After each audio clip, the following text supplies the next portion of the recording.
Light years away from the small-time swindlers who are more than happy with a bit of easy money are the white-collar criminals who, over several years, managed to accumulate astronomical illegal gains. The weapons they use systematically are psychology, persuasion, and seduction. Today we live in a show business society, an atmosphere in which an imposter is totally in his element. Imbued with his own self-esteem, the imposter's motivations often surpass any type of rationale. For him, it's a sort of a game. Of course, the eventual profits are tempting, but at a certain point, the temptation doesn't amount to very much. Is money the real motivation behind all swindlers or imposters? I think it's actually what the money represents.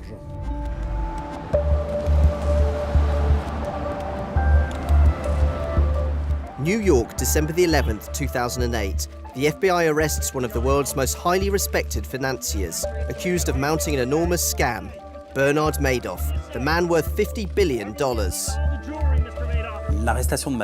Madoff's arrest made the front page. CNN almost immediately did a story about the FBI's surprise arrest of financier Bernard Madoff. We were in a period of financial crisis, and every day brought more bankruptcies.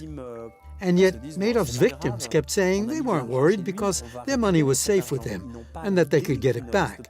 They had no idea that the tons of money that they had entrusted to him were all gone. People were ruined from one day to the next, and they wanted Madoff's head.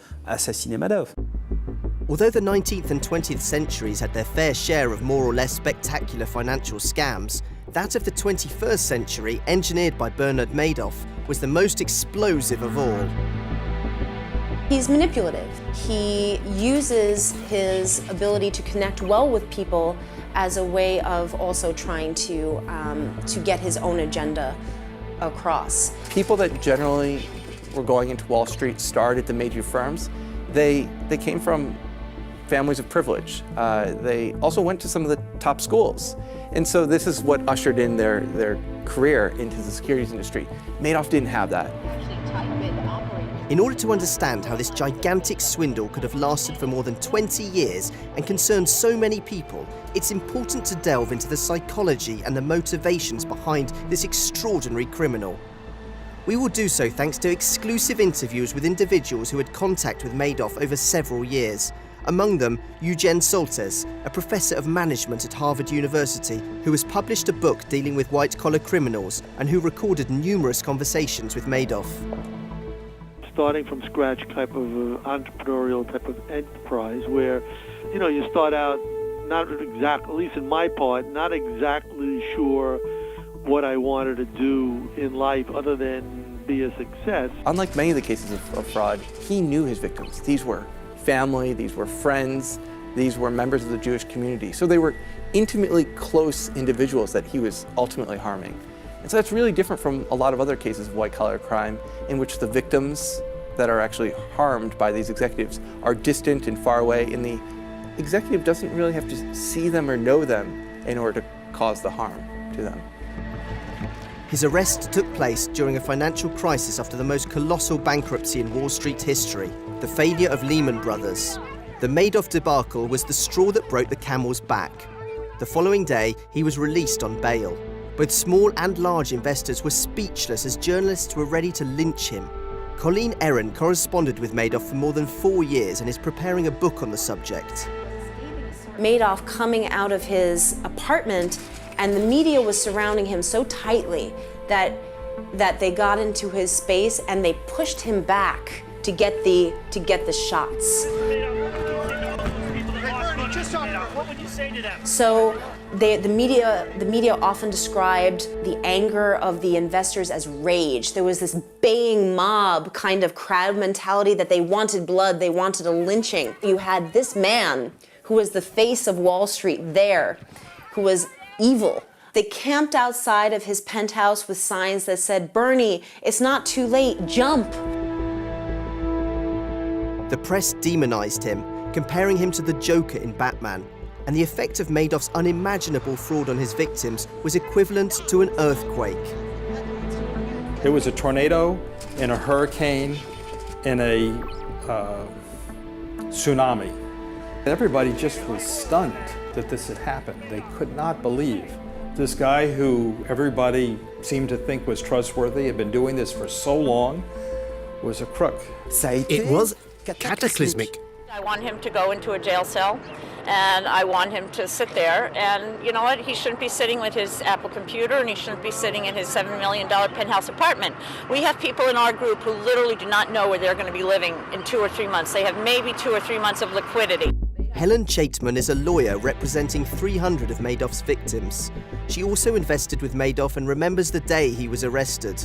It's one of these moments that you'll never forget. It's like, where were you when the planes crashed into the World Trade Center? It was so shocking to think that I had, just like that, lost all of my savings. It took me a week or two before I could really deal with it. It was quite shocking.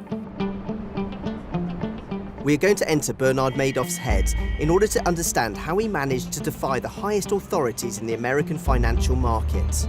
It's here, on 3rd Avenue, in the legendary Lipstick Building, that Madoff set up his investment fund. It was from these offices that he orchestrated one of the century's most gigantic scams. Day after day for 20 years, he succeeded in sucking in tens of thousands of victims. The fraud was based on a simple pyramid operation known as a Ponzi scheme, named after Charles Ponzi, an Italian immigrant who used the same procedure in the 1920s. Charles Ponzi, a penniless swindler, founded a finance company. His slogan was, "Lend me your money and earn 50% interest." Within a few weeks, 30,000 people entrusted him with $10 million. His immense newly acquired fortune aroused the suspicion of the press. Here's what the investigators discovered. He used the money received from his new investors to pay the older ones. It was the first finance chain, the Ponzi chain. But when there weren't enough new investors to pay dividends to the old ones, everything collapsed. Bernard Madoff employed the same technique, paying his clients regular revenues of more than 10% thanks to the money received from new arrivals. I had 6 clients that had invested with Bernard Madoff. And they all, they didn't invest through feeder funds, they invested with him directly. The investments ranged from about $1.5 million was the smallest investment, or maybe $1.8 million, and the largest was about $75 or $80 million. More than 10% in the world of finance is more than interesting, making certain wealth managers who had the possibility of meeting Madoff somewhat wary. One such manager met with him in 2005. The funds manager noticed that there was a sort of sculpture in Madoff's office representing a screw. When he asked Madoff why a screw, he answered, "You know that screw is another word for the F word. And it's a screw because that's what I do. I screw people." Because I screw people.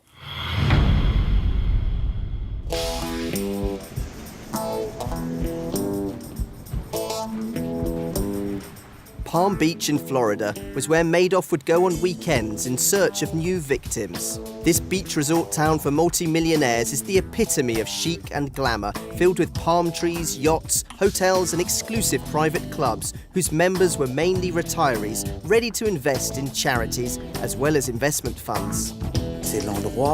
It's a place where former Wall Street professionals spend their retirement years, and so Madoff's new recruits, in reality, had the same background as Madoff himself, although they were for the most part retired. Palm Beach is an American Chamonix, Geneva or Saint-Tropez, a sort of general representation of wealthy seniors who in addition were very community-minded, since they were an integral part of the Jewish community, an ideal hunting ground for Madoff. Madoff quickly realized the benefits he could acquire by integrating this community. He enjoyed showing himself at palace hotels and clubs and using his reputation as a top-notch Wall Street financier. In Palm Beach, his nickname was Uncle Bernie.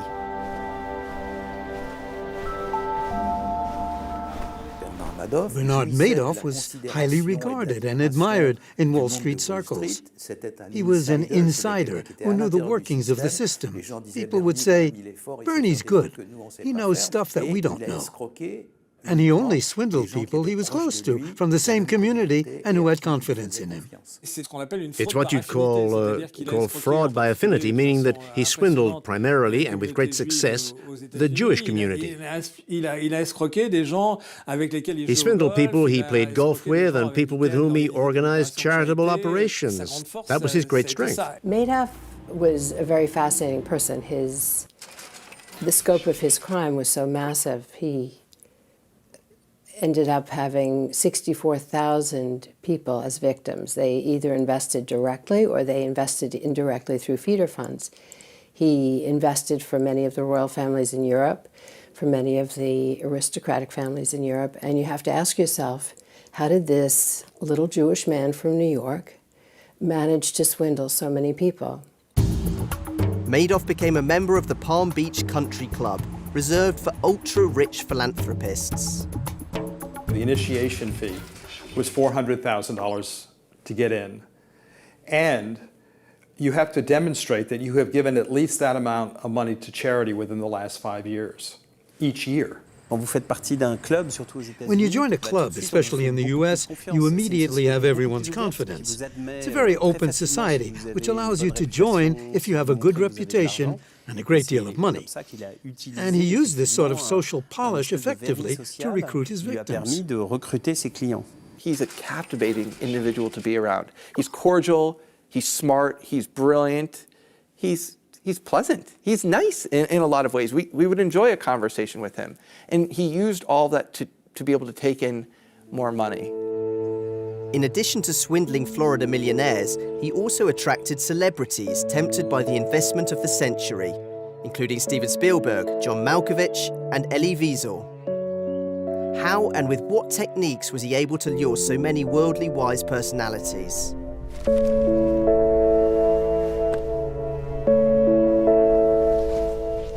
They were all telling each other how wonderful he was. So it wasn't even that Bernie Madoff had to convince all of these individual investors. They heard from each other. Hey, you have to get on Bernie's fund because he's producing 10 to 15%. He's wonderful. And this took place in synagogues. It took place in Palm Beach. It took place on Long Island. Whenever they needed to redeem their money, they got it back. So there was no red flag for many of them that this could be a potential scam. And he always adopted the same strategy, flaunting his fund as being very exclusive, making his victim think he was a privileged person, and especially making himself inaccessible. When you got to see Madoff, he'd always say that there was no place available for your investment, and that he therefore couldn't do anything for you, thus frustrating his future victims. During the second contact, however, he would say, "I might have a little place open if you still want to invest." Well, the client was happy, flattered, and willing to invest twice the original amount. And then he'd add, "Whatever you do, don't tell anybody." If you tell anyone, whether it's a 4-year-old child, no, you can't have a lollipop, or a 40-year-old entrepreneur, no, I won't take your money and invest it, the recipient of that news becomes absolutely desperate. So that's how he persuaded people to invest with him. He employed a very simple reflex. Every investor wants to make more money and with a return as consistent as possible. He didn't go out and solicit people. People were throwing money at him around here. They all wanted to be part of this deal. Although rich clients had direct contact with Madoff, more modest investors never even met him, but entrusted their money to financial firms that had invested with Madoff. And I said, who is Bernard Madoff? And what does he have to do with me? And he said, well, all the money that you invested in this feeder fund was invested with Madoff, and it's all gone away. So that was a little upsetting. I lost $400,000. So I'm one of the smaller. Stephen Greenspan was a collateral victim of the scam. Ironically, this psychologist had been working for years on the subject of credibility. He ended up losing a large part of his savings. One of the clever things about Madoff, he didn't promise huge returns. 10% a year, that's forever. I mean, that's a very nice return. That's better than most investments, but it's not like some of these hedge funds might make 50% or 100% a year. No, he knew that the kind of people who he was taking advantage of would be suspicious about something like that. The fact that the returns were good but modest were attractive to them. So he was a good psychologist. Most successful con men are good psychologists. They know that people tend to be trusting, and they also know that people tend to be too polite to say, wait a minute, you're lying, I don't believe you. The question is, well, how did he manage to bring these people into his investment scheme? What he always would tell people is that I can't take your money. I can't take any more. Now, at the time, it's because he probably genuinely couldn't take in any more money. And so that was, you could say, a legitimate way of saying, well, if you invest in me, I could lose everything because I can't take in any more money. So that protects him. This self-protection technique managed to convince even his most intelligent victims. The swindler or imposter also reveals the greed of his victim.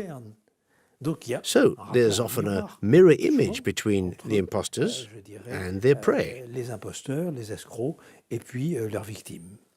People need a form of recognition, and frequenting Madoff satisfied this need.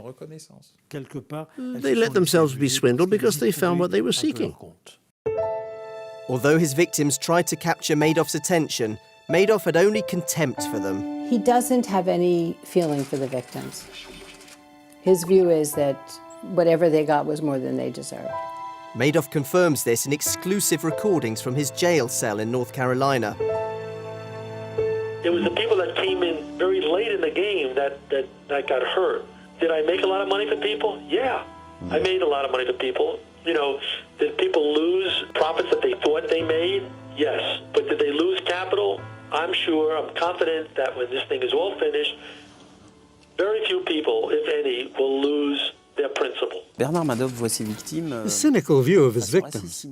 After all, he felt the very wealthy didn't invest all their money with him, so it wasn't that serious. And as for the most modest victims whom he ruined, he said, when you promise an annual return of 10%, there's obviously something wrong.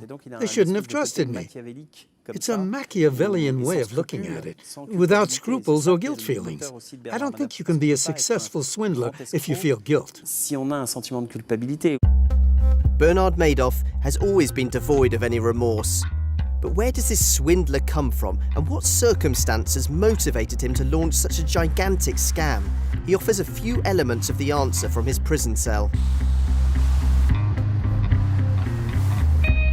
Because of my beginnings and because I had been in a business that was hard to break into, in a sense that it was controlled pretty much by, you know, the establishment.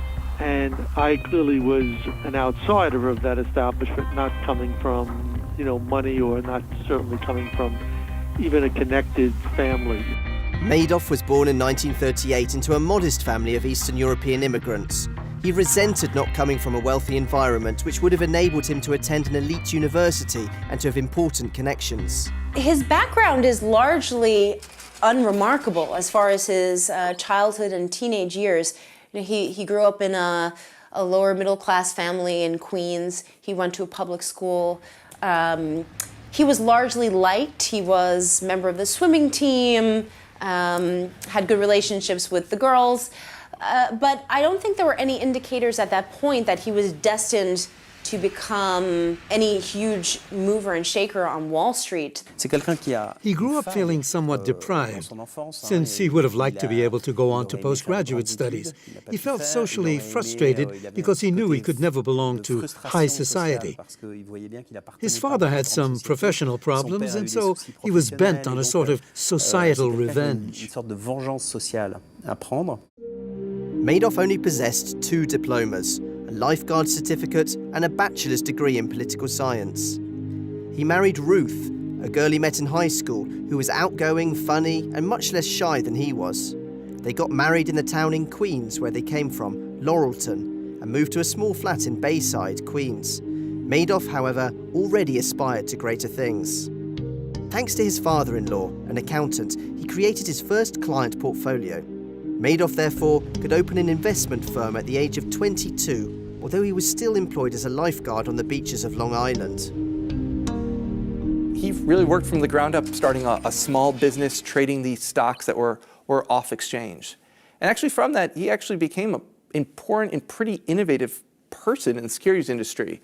A lot of the things that we actually celebrate, both in the United States but globally, in terms of making stocks easier to trade and cheaper to trade off exchange, were because of innovations that occurred at Bernie Madoff's firm. And so he created this incredibly successful brokerage firm. At one point, it was actually trading 10% of all the New York Stock Exchange listed shares at his firm. It's the kind of story Americans love. A lifeguard who becomes one of the kings of Wall Street. Although his company did very well, he wanted even more. He was a very good broker. He made a lot of money because he computerized a certain number of tasks that were being done manually. His firm grew, but he was only a trader, a minor profession somewhat looked down upon by the important financial establishments. He knew he was seen as an implementer and not a creator. This frustration encouraged Madoff to diversify in his attempt to enter the world of investors. Among the first to understand that thanks to computers, the stock market would never be the same. He participated in the founding of the Nasdaq, the first totally computerized electronic market.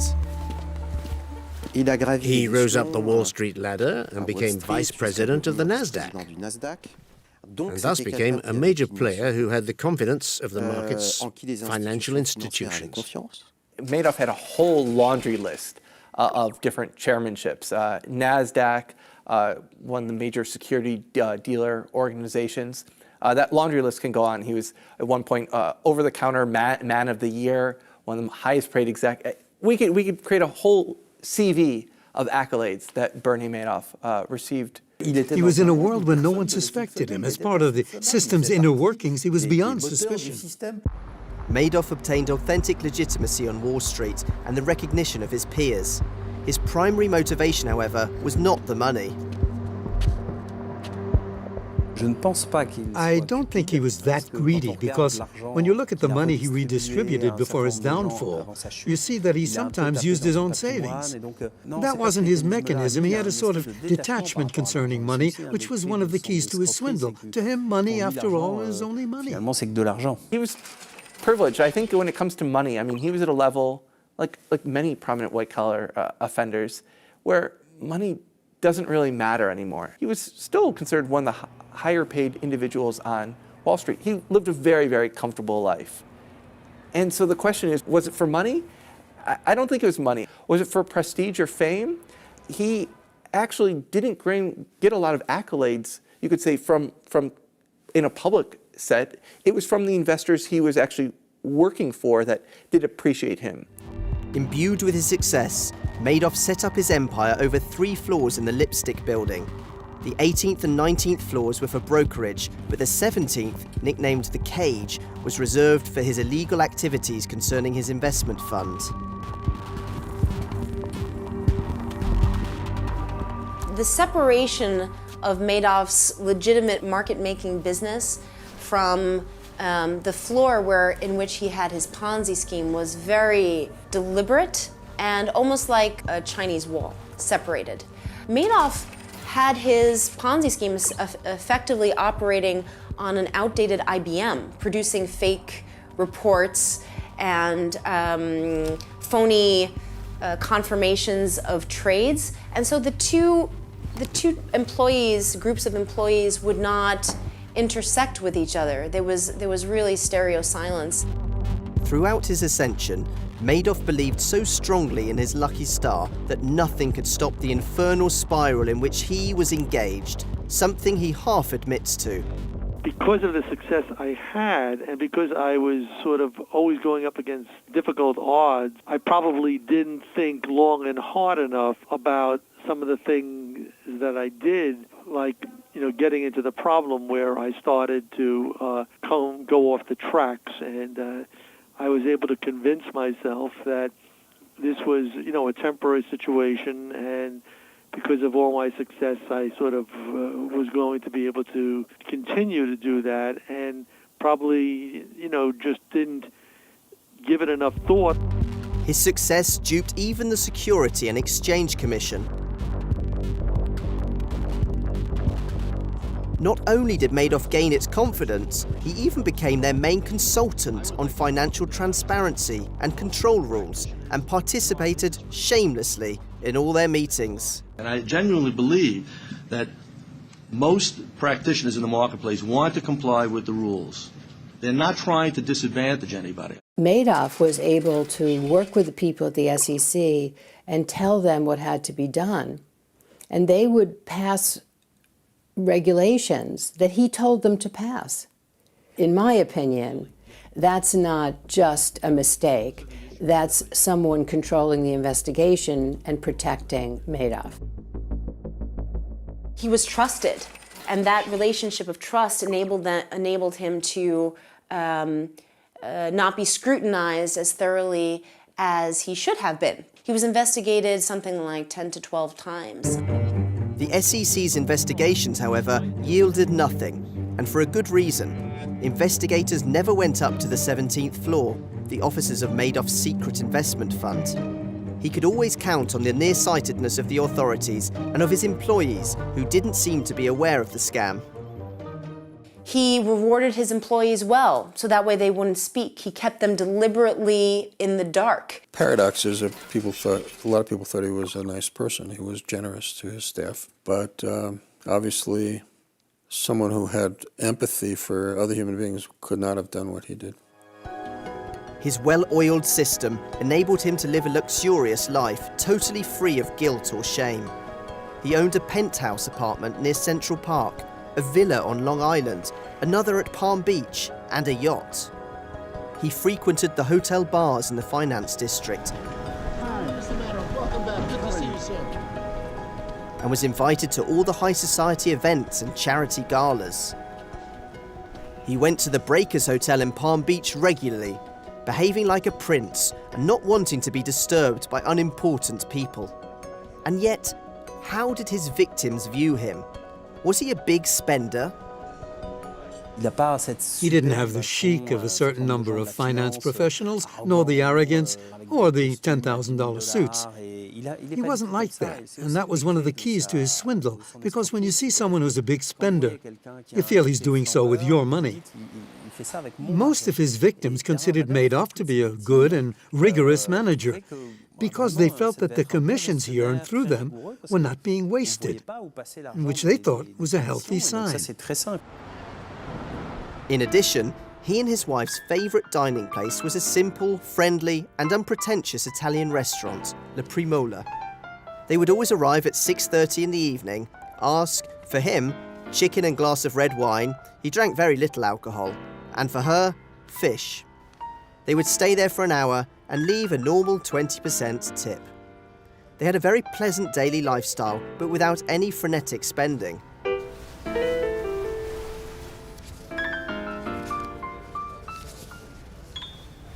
The Madoffs were wealthy people. They had multiple homes, they had shares in a jet, they had yachts. However, if you also think about the hedge fund managers at this time, the type of wealth that they had, the Madoffs were not extraordinarily different or more lavish.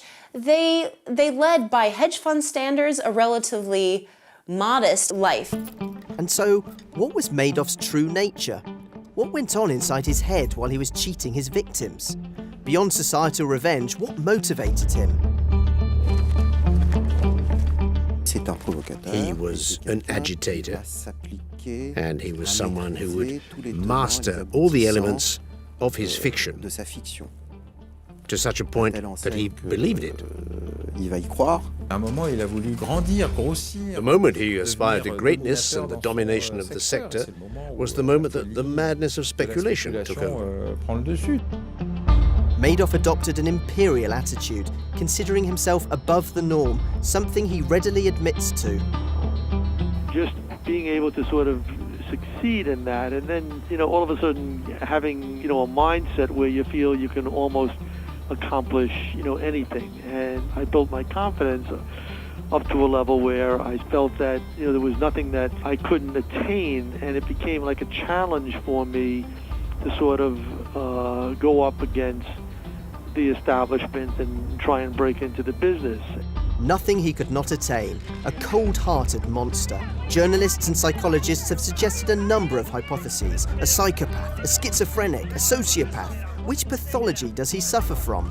I think that there are certain indicators of psychopathy, one of which is a manipulative, charming personality that conceals an ulterior motive. Another is pathological lying.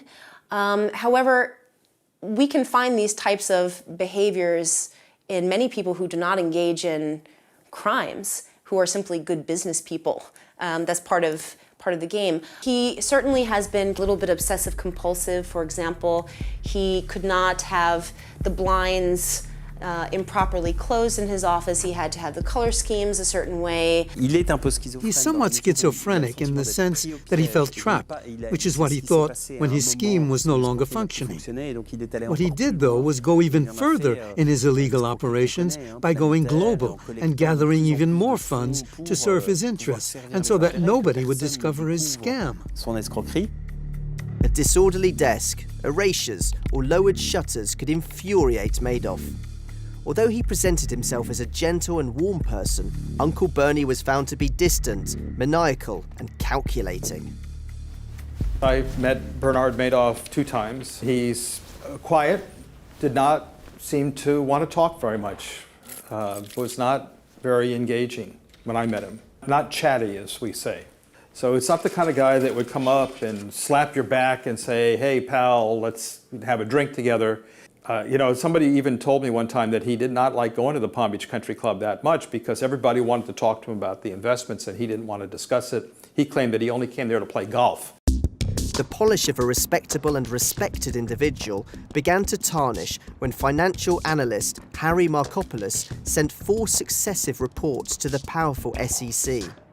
Between 1999 and 2008, he tried to convince the Commission's authorities that Madoff's funds concealed the world's largest swindle. His efforts were vain, as these reports were never taken into account. Unfortunately, as they didn't respond to my written submissions in 2000, 2001, 2005, 2007, and 2008, here we are today. A fraud that should have been stopped at under $7 billion in 2000 has now grown to $50 billion. Some clients also began to have their doubts. Well, my client was concerned that there might be something illegal going on. This particular client got upset when his returns went down to like 8 or 10%. What I did is I asked him, how do you do this? And he said, well, I don't tell you that. That's proprietary, which I expected him to say. And so I said, what can I tell my client to give him some comfort that everything's okay? So Madoff said this. He said, I can make money when the market goes up. I can make money when the market goes down. I can't make money when the market stays flat. Bernard Madoff always ducked his clients' questions, responding in an evasive manner, until the summer of 2008, when clients became more and more insistent. He had some very serious alerts. He knew he couldn't pay his clients and started digging into his personal funds. He was up against the wall. He told some of them that the times were temporarily difficult, and he tried to convince them to keep their money in his fund. From that summer on, he sank further into himself and very quickly realized that the end had come. After the collapse of the Lehman Brothers firm, the financial crisis deepened and Madoff's clients demanded the return of their capital. Madoff had to find $7 billion, which he knew was impossible. When the crisis increased, financial firms, bank customers, and managers who had invested in the stock market found themselves confronted with huge losses. And they turned to the money they'd invested with Madoff to recover part of their capital. It was at that moment, faced with the enormous number of sell-off demands, that Madoff realized he couldn't continue. The money didn't exist. Madoff knew then that it was all over and that the bubble was about to burst. On December the 10th, 2008, a cornered Madoff called in his two sons who had worked for him and confessed what he had done. He knew the scheme was going to collapse imminently. The FBI was going to show up at his penthouse door eventually. So I think that the degree to which he choreographed it was very smart. He told his brother Peter first about it, and then he told his sons. They were the ones to turn in their father. Allowing his children to denounce him was for Madoff a way of protecting them by removing all suspicion concerning their involvement. It was also a way of ending a scheme which was sapping his strength. He told them this has got to end. It can't go on. Since he was in deep trouble, he no longer could honor his financial obligations. Madoff seemed to feel that this event represented a sort of salvation, a great relief, as if he always knew that it couldn't last forever, and that one day it was bound to explode. And in a way, the sooner the better. Once he had revealed the truth to his children, he knew he only had a few hours of freedom left. Oddly enough, he preferred to spend this time with his employees at his company's Christmas party. He knew his swindle would make the front page the next day or the day after, and that the police would then arrive. And yet he needed a happy moment. He was a cheat who from the outset liked to play a role he continued to play to the end. When you're the only one to know that the next day everything would come to an end, and you see people drinking champagne, enjoy it. Play with the kids because it's Christmas here. He knew the curtain was about to fall, and yet he played his role to the very end. Even during his final moments of freedom, Madoff wanted to control and preserve his respectability. Until the very end, he remained part of the exclusive inner circle of prestigious financiers and was even suggested for the future presidency of the SEC. Arrested on the morning of December the 11th, he was released in exchange for a $10 million bail and the requirement of not leaving his penthouse apartment. It was there that Madoff received phone call after phone call with a multitude of reporters in front of his building. Feeling harassed, encircled and helpless, he tried to commit suicide with medicine on Christmas Day. I think Madoff's suicide attempt failed because he had no guilt feelings. If you commit suicide, it's because you feel guilt towards your victims, which was not his case. For most people, this failed suicide attempt was just another one of his scams. He actually did have at some point some genuine optimism that he always came from behind and always managed to get out of the hole. In June of 2009, the long-awaited trial began. Madoff decided to plead guilty in order to reduce his sentence. In American law, a guilty plea means no debate and no investigation.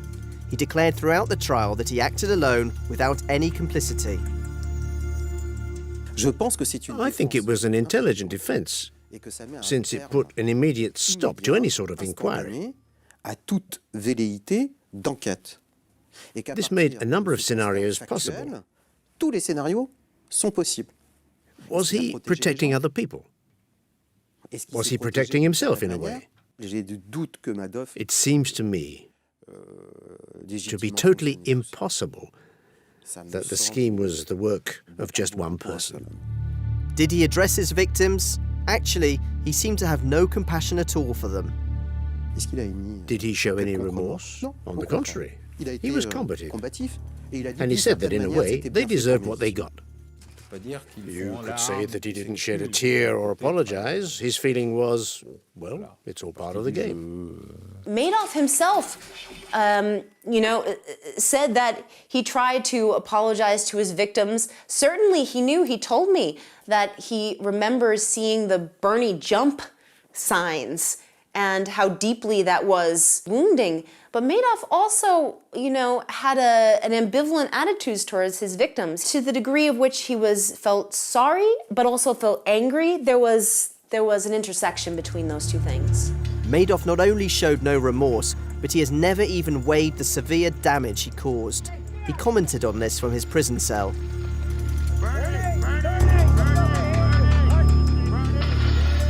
Or wasn't frightened enough to say to myself, I can't do this, I can't take the risk, or I shouldn't be taking the risk, because clearly I didn't give enough thought to that. When I look back, I couldn't have said no.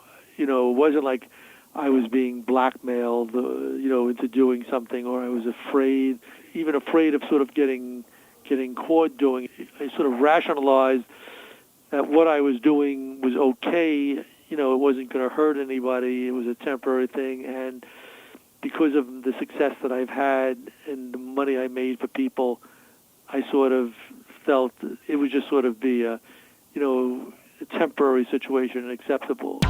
Sentenced to 150 years, he was transferred to a prison in North Carolina, where he quickly gained a semblance of respectability with his fellow inmates, although he considered his sentence as unjust. In prison, people respect him because he was one of the greatest financial villains in history on that account.